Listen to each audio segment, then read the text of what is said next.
You are listening to the Ranges Podcast. CJ and I are both from here. Yeah, born and raised. I'm from Belt. CJ's from Highwood, two of the smallest towns in the state. I mean, my graduating class was 25 people. Yours was 10. 10? Yeah. Pre-internet, I was born in 84. You were 84 too, right? Yep. Yeah. No internet, no more than 3 channels on TV. Local radio was primarily country, and there was classic rock, you know. That was my musical upbringing. And then the music that my dad listened to, I mean, he had some records and stuff from when he was younger, but I really wasn't properly introduced to a lot of music. It was just growing up with country music. I grew up on 90s alternative music. That was my jam. Right. And the first CD I ever bought was Dookie by Green Day. Yeah, I had a bunch of country albums. I was really leaning into that in 2nd, 3rd grade. That was your Wranglers. The country? Yeah. That was your introduction to music? Uh-huh. As far as, I got a boombox when I was in 2nd grade, and there was what was it? I think there was an Alabama CD in there, and I thought it was a bonus CD, and my dad's like, oh, no, I was just trying out that's not part of the... So I didn't know what Alabama was. I don't think I listened to it, but it was like Dwight Yoakam and Garth Brooks, and so, you know, a bunch of like classic 90s country. Yeah. But then I guess the internet kind of came along, middle school, and then we also got satellite TV, and that had a station that was MTV2 that at that time it was brand new, and it was just all music videos all day, and it was a lot of like rock, heavy metal, not really heavy metal, it was like a lot of new metal stuff at the time. Right. I mean, I think one of the first videos I saw was Rammstein and Du Hast, and I was like, and I remember watching it with my family. We're sitting around watching MTV2, and Du Hast comes on, and everyone's shocked.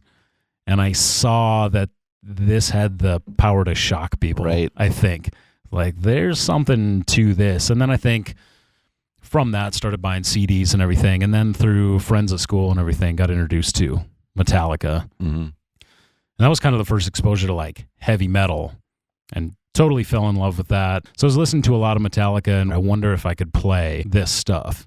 And so the internet had come along, and I don't even know if it was Google then. It was some alternate search engine. You just start looking for probably Lycos. Lycos, yeah. Sent the dog to go in. Yeah, it asked Jeeves how to play a guitar. And came back with like tablature, which I kind of like, okay, I think this is how to play it. The lines make sense on the strings. And I looked up Nothing Else Matters. And the intro of that is all open strings. It's the low string and the 3 high strings and this kind of ascending, descending thing. And I tried to like pick that out. Thankfully, the guitar was in tune, and it sounded like the song.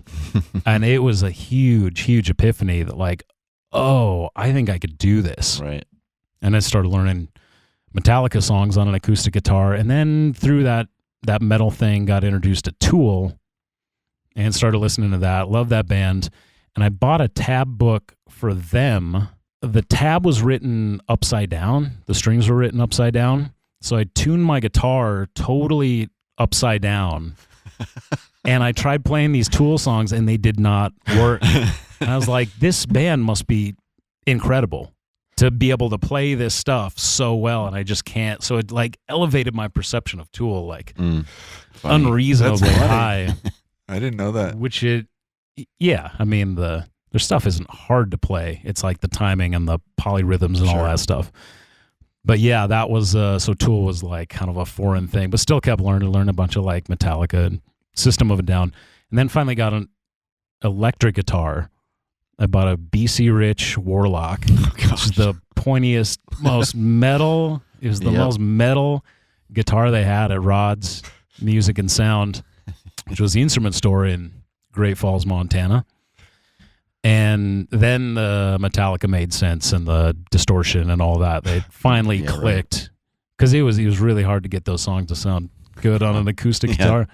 And that's how I learned playing guitar. And I just played in my bedroom and had no outlet for I didn't know you could start a band. Right. Until I saw CJ at the Battle of the Bands. Right. I mean, how did you get started? So let's see. I think I was 17, and it was the summer when I turned 17, there was a family reunion out at my grandparents' ranch, and went out there, and my second cousin, I think, had an acoustic guitar, which was like, oh, this is really cool. And he started playing Good Riddance by Green Day. And like, that was when it clicks, like, oh, like you said, like, oh, anybody can play guitar and play songs. I can play the songs that I like. Right, It isn't yeah. just because, no lessons. Like, I never took lessons like learning Mary Had a Little Lamb and all that basic stuff or chords. I could just jump right into the stuff that I liked. So that changed everything for me when I saw my second cousin playing guitar, and went home, and my dad is superintendent of the school, and so we had access to an old guitar that was the school's that I borrowed, and picked it up and tried to play. But it took a while to kind of figure the guitar out, and then started learning chords. And then my mom played piano at the church, and so I would start playing guitar with her at church, and so just all the root chords, just playing chords along with her was a big thing. And then I think at that time I'd bought my first guitar, had an uncle give me a guitar, and another uncle go with me to a pawn shop and buy PV T60, heaviest guitar in the world. But like, those actually like came back in style recently, and people were all about them. But Right. Yeah, the Warlock too. yeah, right. Yeah, so I had electric guitar then, playing guitar in church with my mom. And Garrett, who was a kid I went to school with, played drums, and he came up to me after church, was like, hey man, you want to jam? So like, that's when I started playing with somebody. And then we started our first band called Racemic. It was just friends that I tricked into playing guitar and bass and drums with. And the day of graduation from high school, and we played the Battle of the Bands in Great Falls. Wrote all our own songs, didn't play any covers. It was all original stuff. Wow, really advanced for such a young age. Originally bad music. Yeah, and then at some point in this time, I was playing trombone in the high school band and wanted to be done with that. So my grandpa had bought me a trombone, so I convinced him to let me sell my trombone and buy my own guitar. So I did that, and at Rod's Music bought my first guitar. I remember seeing flyers in Belt on lockers for this like local music show that Racemic was playing. And I didn't know what that word was. I didn't know, it didn't register that it was like a gig. I didn't know what that was, really. Yeah. I mean, I knew music from like big bands. I knew Right. big bands did stuff. I didn't know like small bands did things. And so I saw that flyer and I didn't go to it. No, we had a great local turnout, though, in Highwood. That was our first Right. show we ever played at the community Well, hall. you made it over to Belt to put up flyers somehow. Yeah, well, we had a website, too. And so I saw you guys at the Battle of the Bands, and I went, and there was all these local bands playing their own music. Yeah. It's like, I didn't know you could write your own stuff. I was just learning covers. So there's all these bands like rocking out and playing their own stuff, and I saw you guys. And I think after that, started doing a little more research on the band, and I found that Racemic had a website. Yeah, we did our own Like website. a website and video, whatever you were shooting video on, whatever you made was it a GeoCities? Probably, yeah. I website? had taken a Cisco class in high school, so I learned Yeah. basic code. Right. Just- Right. And so the website had video on it of like the making of and demos, and then you guys were on the X, an interview on the local rock, Yeah, well, the new rock radio station. I had wanted to figure out how to record our songs, and so Yeah. I had a Gateway IBM computer. That was my dad's. Got Cakewalk Music Creator 2003 software. Mm-hmm. Put that on the computer. Had a Radio Shack microphone, just a cheap $40 microphone from Radio Shack. That was an XLR cable adapted down to a 1/4-inch cable that I then adapted down to an 1/8 inch, so it would fit into the back of the Gateway computer. Uh-huh. Wow. And it worked. And so Right. we just put one mic over the drums and recorded the drums, and then I think probably I don't know if we direct lined everything else, but it sounded horrible. But figured it out, worked my way through Cakewalk, and And burn your own CDs. burn our own CDs, and Put your own sticker labels on them. Yeah. And yeah, did the artwork in MS Paint. Yeah, and so I thought that was just so cool. I remember stopping by. I was driving through Great Falls, and there was a band playing outside of Hastings Music in the parking lot, like a metal band, and I stopped, just like, what is this? They were called Shadow Hand, Shadow Hand, yeah. and they were like selling CDs. Like, I got to get one of these CDs. These guys could be huge. Like, what if I saw them first?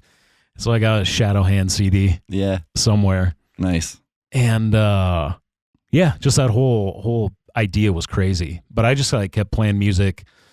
CJ and I both went to Montana State University in Bozeman 2003, and CJ invited me over to his dorm room to just jam with him and Charlie, who was his roommate at the time, was also in Racemic. Yep. And that was my first time playing with people. And we made some demos. I don't even know if you could call them demos. We recorded some sounds. Yeah. Just bizarre. Because I'm coming from like Metallica, Tool.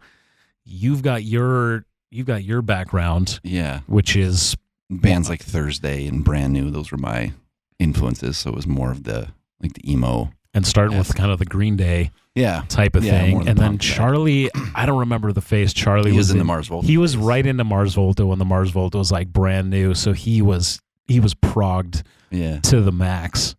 And so whatever we recorded was abysmal, but I thought it was super cool. And I listened to it a lot on a burned CD again. Yeah.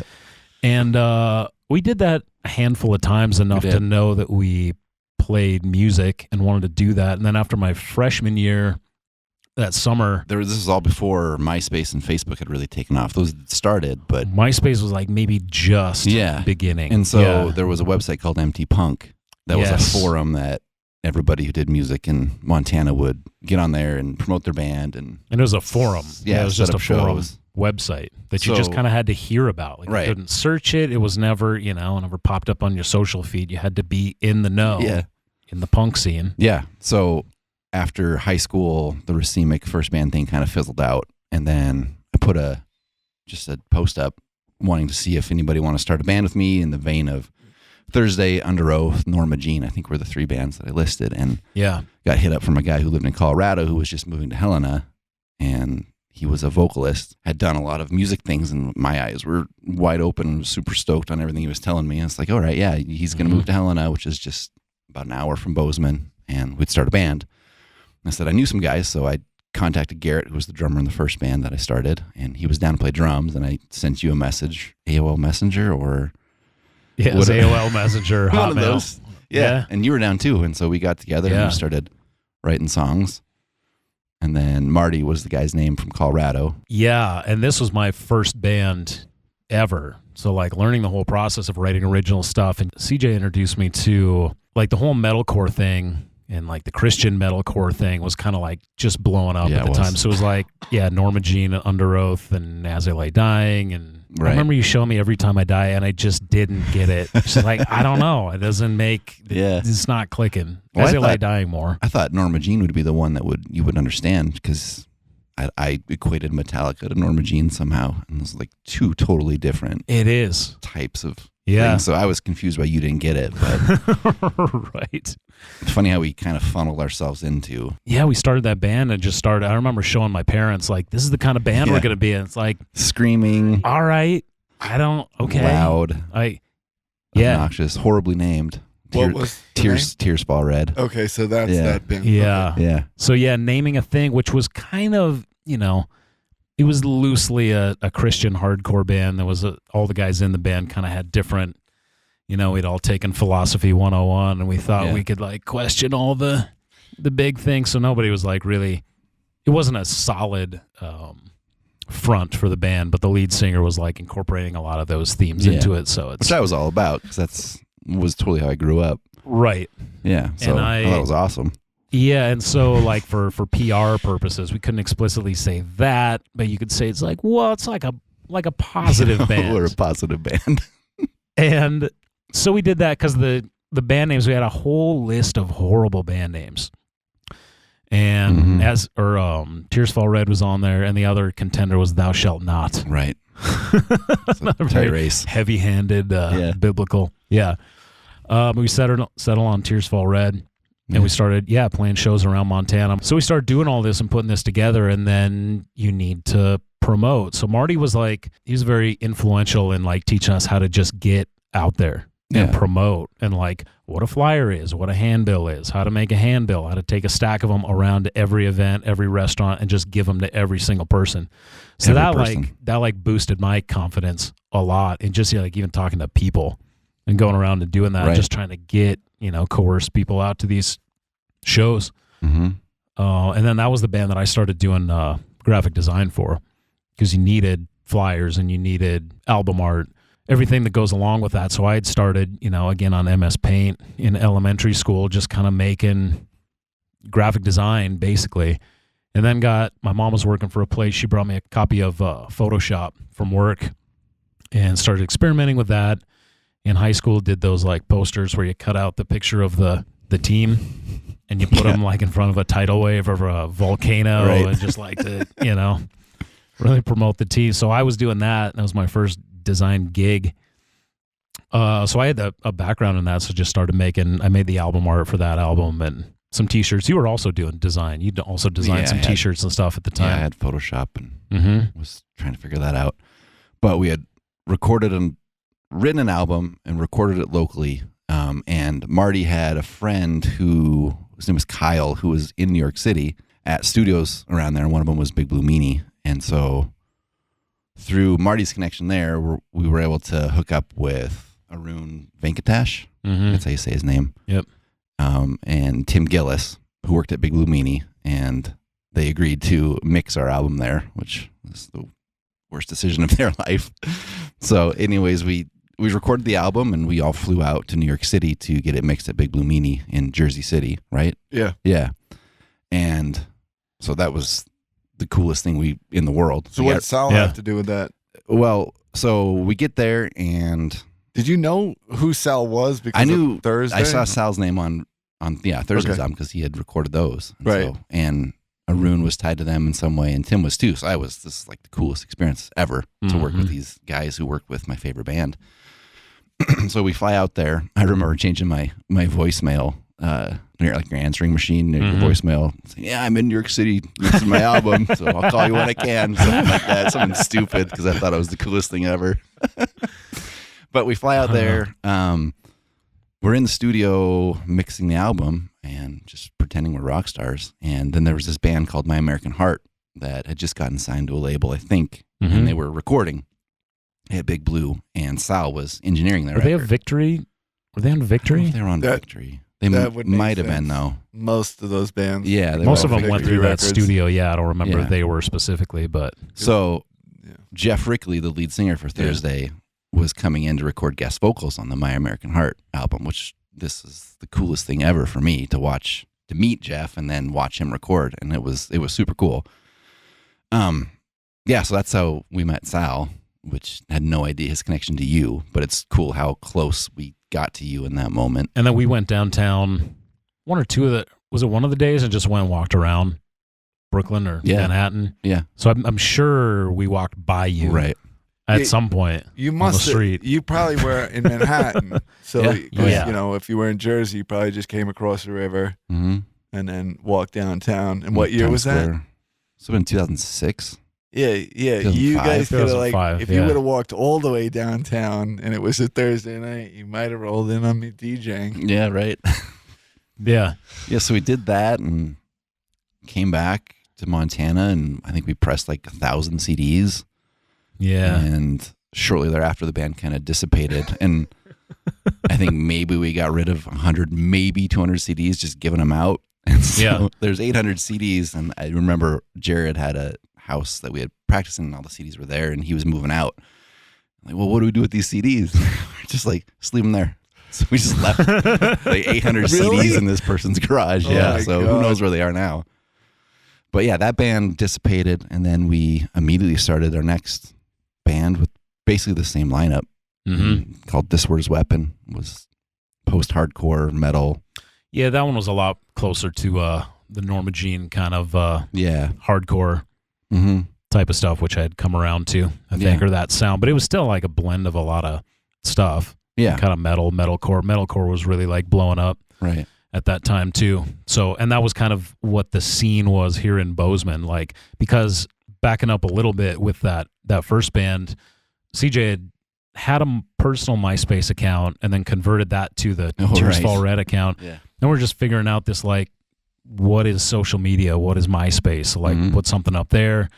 And by the time we started This Word is Weapon, a lot of the kids had really gotten a grasp on MySpace. And so there was starting to be, like, MySpace scene kids. Yeah. And this whole kind of aesthetic, but also the ability to, like, promote local shows. Right. And so that was a huge scene In Montana. for, like, in Montana. Yeah. So the MT Punk thing, still networking through that. But right.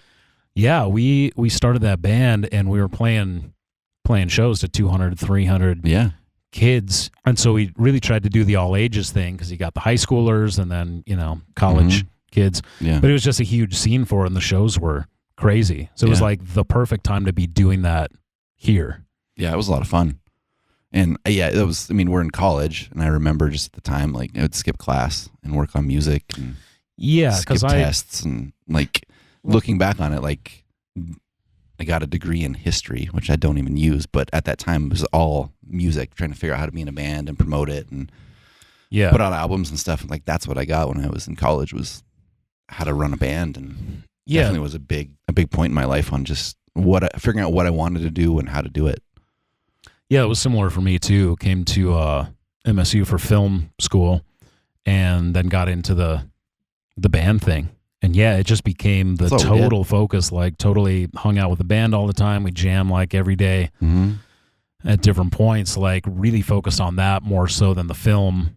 And I've brought the film aspect around recently to contribute to what we do as a band now. But yeah, it was totally a band education. So we learned a lot about how to run it, kind of like a business, how to book shows and do all that. So that band, we did two EPs and then a full length, and we did a month tour out to the West Coast and down through Colorado, like a big loop. All booked through MySpace. Yep, MapQuest maps printed out. Yeah, it was still no smartphone. I remember that. Any of that. Yeah.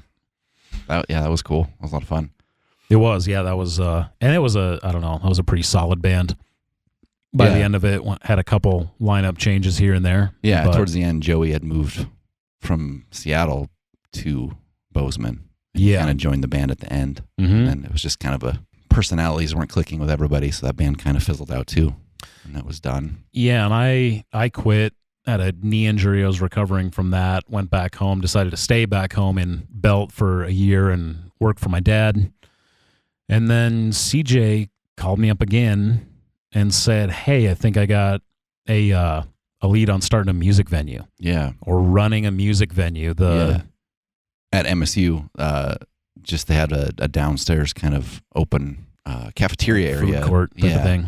That they wanted to turn into a venue. And I don't know how I got connected with them, but was able to get in on that and kind of run the thing. And so I decided to move back because I thought this was our big break. We're going to make it big, doing free shows in the basement of the student union building. So we called it the Sub Underground. Right. And kind of our first attempt at like branding a thing, and did that for 2 years, maybe 2 years. Yeah. And then that had to get shut down for whatever reason. And that was still like really trying to do the all ages thing and just, I don't know, keep the scene going. I mean, we did a lot of work over a lot of those years, just flyering constantly, going to every show, promoting other bands. It was like, I don't know, it was a lot of fun, and learned a lot about guerrilla marketing and networking and how you open for bigger bands and the kind of process of how you move your way up in the music scene, as small as it was in Bozeman, Montana. Like Mark was saying, just like it never toured through here. Bands just didn't come through. It was still kind of a country town. Yeah. I mean, like, bigger bands would play like the Field House, like big country acts, but nothing in our genre or scene or any of that. Until we got Fear Before the March of Flames coming through, and that was like our big show that we put on. That was it was huge. Yeah. Mm-hmm. Let Live was touring with them, and like that was a whole separate. Those are our two biggest shows. Yeah. Oh yeah. It was we did the Fear Before the March of Flames show and the Let Live show. Both of those were with I Am the Ocean. It was a band from Salt Lake area that was awesome. Yeah, it was a big scene for that kind of stuff down in Salt Lake. They kind of had a collective, the Bro Ship Collective. Oh, right. Which is kind of the first, I don't know. I mean, like my whole experience has just been like a progressive, like eye-widening, eye-opening thing about this bigger scene outside of Montana, coming from like country music, and each stage it kind of like expands. So yeah. So the underground kind of ends, and then Joey and I, and This Word's Weapon ended too, and then Joey and I started another band called Destroy the Map with a couple of other friends. We did that for a couple years. I think we did a week out to the West Coast, and then I think it was like 2010, and things were, again, personalities weren't clicking within the band, so we called it quits on that. And I remember our last show, we played like first or second, and I stick around for the whole show, but the show we ended our set, I packed up and I just left, and I was like, I'm done. I'm not playing music anymore, because it's just, I'm too old. I'm just going to just do the family thing and have kids and do that. And I'd been recording bands. I'd put a studio in my basement, and just all local bands, and it just wasn't fulfilling. Well, so I was like, I don't want to do that anymore. Or after you did the Berklee College of Music online? So I had done the Berklee College of Music online to learn Pro Tools. That was kind of around that same time, and figured that out, did that, finished that, but didn't think that there was going to be. I wanted to record bands, but there wasn't enough here in Montana. So that was Sunny Acres Studios. Sunny Acres yeah, Studios. I mean, backing up a little bit, like progressing from Cakewalk Pro to GarageBand, and just figuring out all these like software programs and evolving your skills that way. Yeah, I mean, that one This Word Is Weapon album, we had 3 separate computers. Mine and your computers could record 2 tracks each. Garth's computer could record 4 tracks. So we had 8 recording tracks. So we had recording to 3 separate computers simultaneously. Sync them up. That was the first like true multi-track recording thing. Yeah. So I wanted to record bands, but didn't really know how to do that here. And so for whatever reason had the desire to get out of here. Was kind of done with Bozeman and wanted to move to either Portland or Los Angeles. I was looking at a place in Nebraska too that had a studio. Just trying to find some place where I could like job shadow, apprentice, kind of get into the thing. And to be an engineer. Yeah, that's what I wanted to do. But I don't know, that was really feasible. And then I think Wilson and I had gotten together and talked about starting 1,000 Arms, because you've been doing the design thing for a while. Yeah, when I was done with This Word's Weapon, 2007, I had started 1,000 Arms because I had that knee injury, and so that I had to sit on the floor in this like machine that like moved my leg for 8 hours a day. Well, sorry to cut you off, but I always wanted to ask this: why'd you decide that name? 1,000 Arms. So I was sitting there on the floor in my range of motion machine, just totally bored. Like, I'm going to start being a freelance designer. I know how to do this. I'm going to start figuring it out. Still, with the MySpace networking. And one of the first design, I had no idea how to do any of it. I was just like made like a square shape, and then I'd stretch it and just like making like weird abstract stuff. Like, maybe this is a design. Maybe a band would like this. And I would like make these designs and send them to bands like, hey, I made this for your band. Like, what do you guys think? Like, no. Like, oh, damn, this is going to be harder than I thought. But one of the earlier designs I did, it was like the top part of a Roman column, and with a bunch of arms coming out the bottom of it. And I thought that was cool. And so I started using that as kind of a logo and putting it into like hiding it in all these designs. And so like the first name I came up with was Pillar of Arms. It was just like, that doesn't quite have a good ring to it. And I just like playing with that, just thought 1,000 Arms, not 1,000, not the number, just like spelled out was kind of unique and seemed like it had a cool ring to it. So just went from there. So it was 1,000 Arms design, set up that MySpace page. And then I was just putting out bulletins. You put out these bulletins and they just go out to everybody, like publicly. Right. And so I just said, I'll design your band flyer for free. Just send me all your info. And so like tons of bands took me up on that. And you couldn't really do it wrong because they weren't paying you. So I just like got to experiment with like tons of styles, techniques like that. So I was doing flyers for bands all over the world for their local gig. but then I could send them the file. So like that was crazy.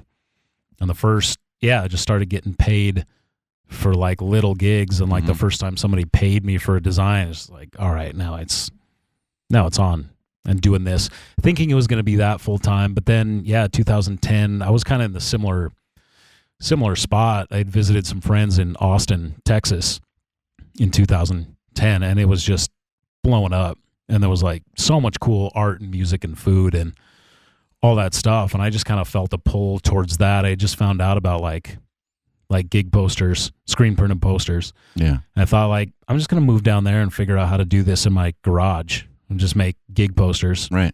in that scene where there's like tons of music going on. And I mentioned that to CJ one time. We were just chatting, thinking about making shirts, posters, doing the screen printing thing. And he said, why don't we just do that here? Like, do you want to like figure that out and like start doing that here? It's like, yeah, all right. Yeah.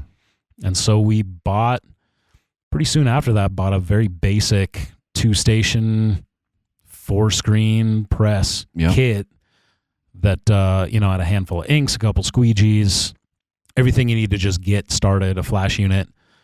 And we built a tiny room inside of CJ's garage, like tiny. It was really small. Like 10 by 15. Something like that. If that. Tiny.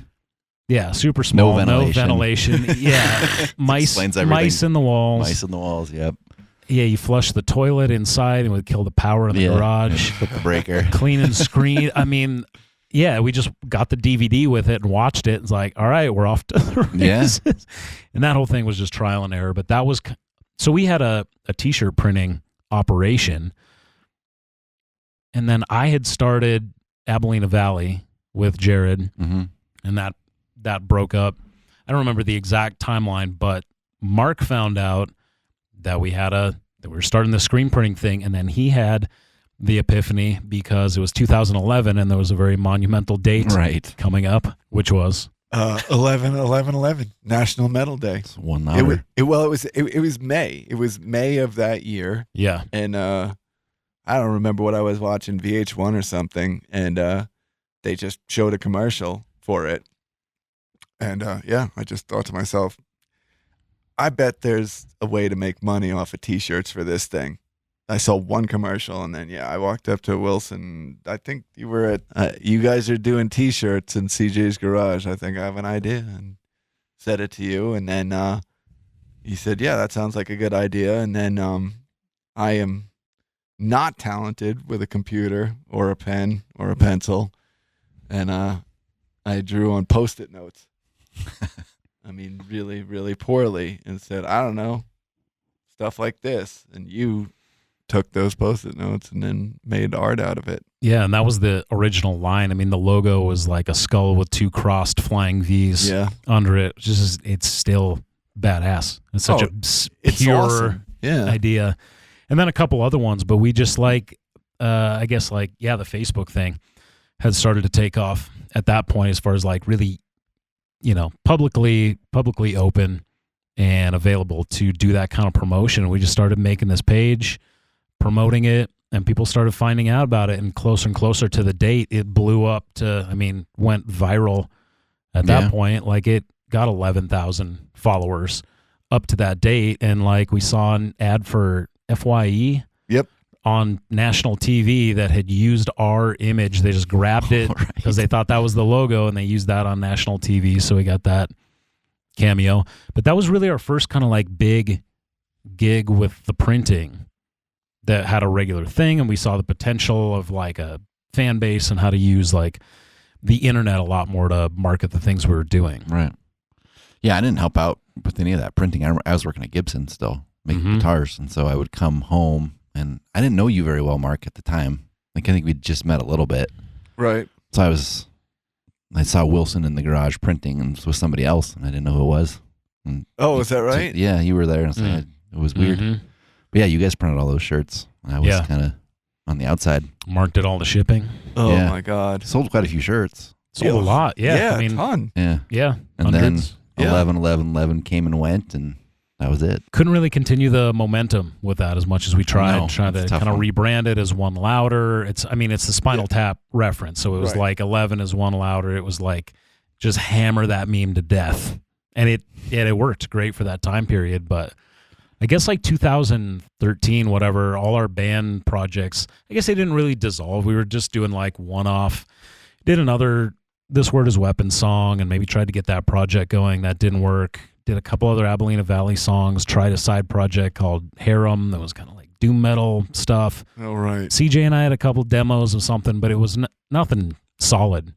But CJ and I were printing shirts every day, and a couple failed attempts at selling shirts. Yeah, we were doing the farmer's market. So, yeah, we printed up some really horribly designed shirts, just trying to sell shirts locally. Trying to pander to like local farmers market like crowd. Putting carrots on a shirt and like putting them in a jar to kind of look like the Hooterites. Yeah. Yeah. And vegetables. Just burlap everything and wood, like very rustic looking. Like every Saturday all summer trying to go and sell shirts. And it's just the two of us, we look like we're in a band trying to sell shirts to middle-aged women, and didn't work. No. And I remember that's when you had mentioned something about starting, we were talking about starting a band, starting music again, and just doing an instrumental band. Mm-hmm. That's what I remember being the origin of the concept of Ranges. If you've enjoyed this podcast, subscribe to the Ranges Patreon to hear more episodes.